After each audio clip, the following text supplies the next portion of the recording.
Assalamualaikum warahmatullahi wabarakatuh. Hello everyone, hello, welcome back to my channel. Oke guys, balik lagi bersama aku Nelly. Seperti biasanya aku bakalan melihat sebuah video. Dan video kali ini yang mau aku lihat ini mungkin sedikit sensitif juga sih, tapi nggak juga ya. Oke, judulnya ada Malaysia Merdeka, kata profesor inilah yang jadi aib nasional. Maksudnya kayak gimana ini guys? Aku belum tahu sih maksudnya kayak gimana, kok bisa dibilang kayak aib nasional gitu kan. Oke, sebelum kita lihat ini video, buat kamu yang udah mampir channel aku, makasih banyak. Semoga kamu semuanya panjang umur, murah rezeki, dan selalu diberi kesehatan, amin. Langsung ya, kita play dulu video kali ini. Let's go. Perbedaan Indonesia dan Malaysia. Hello Adwers, hari ini kita Halo. kembali dengan topik menarik yang membahas pembentukan negara Indonesia yang sudah jelas terjadi sejak Sumpah Pemuda. Dan ternyata di Malaysia masih menghadapi tantangan yang tak kunjung selesai. Jadi tantangan yang gimana tuh? Dikritik keras oleh tokoh dokter dari Malaysia. Jadi yang mengkritik tuh dokter asal Malaysia juga guys. Karena setelah 59 tahun merdeka, cita-cita pembinaan bangsa Malaysia belum terlaksana secara nyata.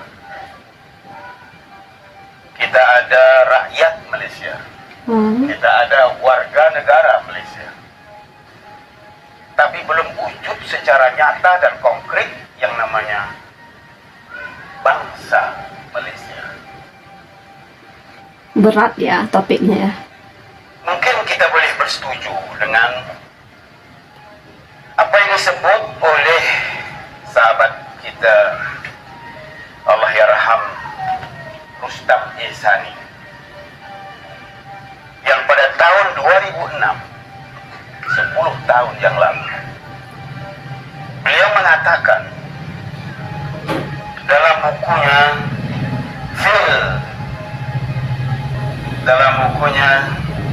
Phil Nations Concerns of Malaysian Nationalists. Beliau mengatakan political events in Malaysia during the last few years have convinced me that Malaysia is just a state without nation. Without nation. A state without nation. Or at least a state with several competing nations.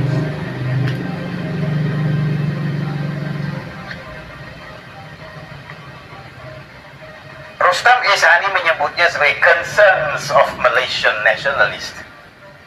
Tapi hati kecil saya mengatakan, apakah ini bukan suatu aib nasional? Setelah hampir 60 Apakah ini bukan suatu aib nasional setelah 60 tahun merdeka kita masih bicara perpaduan kaum? Tapi belum dengan yakin kita berbicara tentang bangsa Malaysia. Makanya without nation. Satu ketika kita agak serius berbicara tentang gagasan bangsa Malaysia. Waktu itu kita sedang gairah-gairahnya berbicara tentang wawasan 2020. Dalam wawasan tersebut, pembentukan bangsa Malaysia 9 cabaran wawasan bangsa Malaysia yang 2020. bersatu, sejahtera, terintegrasi wilayah-wilayah dan kelompok-kelompok etniknya, menikmati kehidupan bersama yang sepenuhnya berasaskan persamaan hak dan keadilan, membentuk sebuah bangsa Malaysia dengan rasa taat setia dan pengabdian yang tidak berbelah bagi terhadap bangsa tersebut. Saya rasa wawasan 2020 dalam keadaan seperti sekarang ini ya hanya ibarat mantra yang kehilangan sakti. Mantra yang kehilangan saksi. Mantra yang kehilangan sakti. Jadi nggak guna dong ya. Bahwa kepedulian terhadap gagasan bangsa Malaysia itu musim-musiman. Musim-musiman?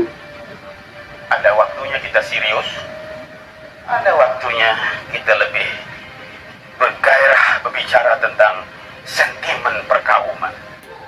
Dan rupa-rupanya semangat perkauman itu masih disimpan dan diledakkan pada waktu tergesa. Dia tidak dimatikan betul semangat perkauman itu.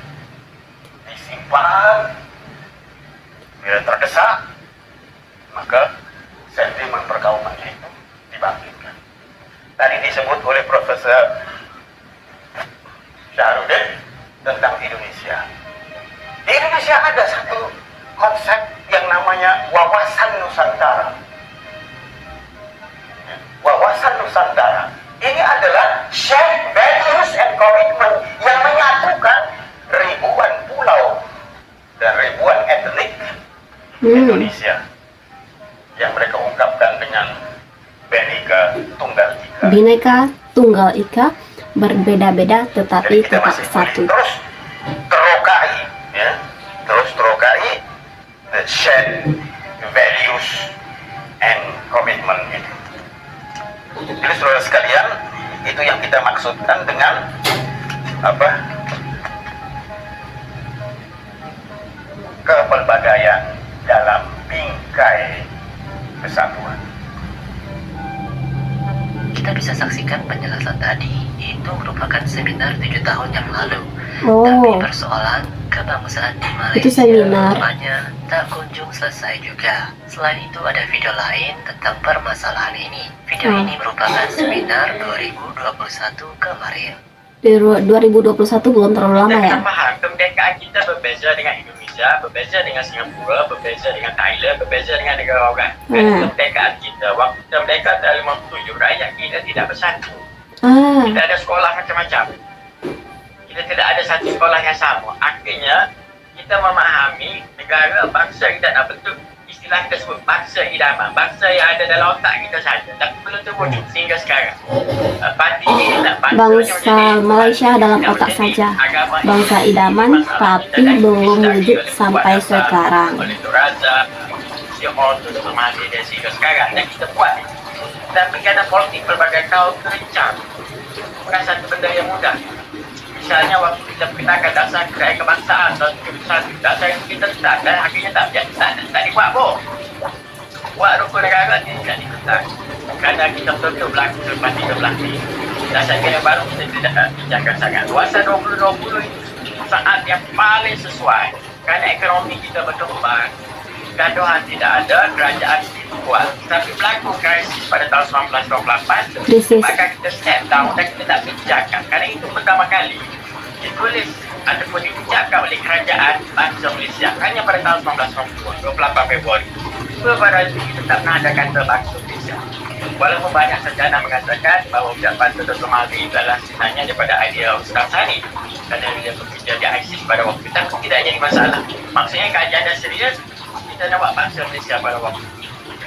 Dan akhirnya kerana 1988 berlaku masalah, pendidikan kita tidak berubah. Kerana masalah terbesar di Malaysia adalah hubungan etnik, hubungan kaum yang tidak pernah selesai. D.S. Boniver mengatakan Malaysia adalah negara yang kaumnya kita tak akan jaga hidup sentiasa macam ni. Sekarang kenapa kita bincang bangsa Malaysia? Kerana berlaku krisis politik. Apabila krisis politik dah okey, ekonomi dah okey, kita hidup baik, tak akan berlaku lagi krisis. Dan berlaku krisis sekali lagi, kita akan bincang balik bangsa Malaysia ini, sistem kita. Begitulah Sobat Maju, isu sentral yang masih menghantui negara tetangga jiran tersebut. Semoga dapat segera menemukan Terselesaikan. solusinya. Bagaimana pendapat kalian? Nah, teman-teman, itu dia videonya udah kita lihat ya. Oh, pembahasannya cukup berat juga gitu. Pokoknya semoga sih bangsa Malaysia menemukan solusinya dengan cepat gitu ya. Kok bisa dibilang kayak aib nasional gitu ya? Ya karena itu tadi mereka tuh punya rakyat, mereka juga punya punya tapi without nation katanya gitu tadi ya. Itu dibilang kayak aib nasional sama Profesor tadi. Aduh. Mungkin itulah sedikit perbedaannya. Kalau kita Indonesia setelah sekian lama kita dijajah, kita berjuang gitu ya. Kita sudah bersatu dan itu membentuk negara itu sendiri, bangsa Indonesia gitu ya. Itu di Bhinneka Tunggal Ika, berbeda-beda tetapi kita tetap satu gitu ya. Jadi walaupun kita banyak etnis tapi kita tetap satu dan bersatukan tentu aja bahasa Indonesia ya. Beda dengan Malaysia, ternyata mereka waktu itu merdeka katanya tadi, tapi kayak nggak bersatu kayak gini loh. Yang heboh kayak Indonesia kalau penjajahan itu kemerdekaan, heboh merdeka para pahlawan itu ya. Berbeda banget konsepnya dengan yang di Malaysia ya ternyata. Wah, pokoknya semoga sih terselesaikan, ada solusinya gitu buat mereka. Nah teman-teman, mungkin kali ini kita cukupkan sekian dulu. Kita bisa jumpa lagi next video.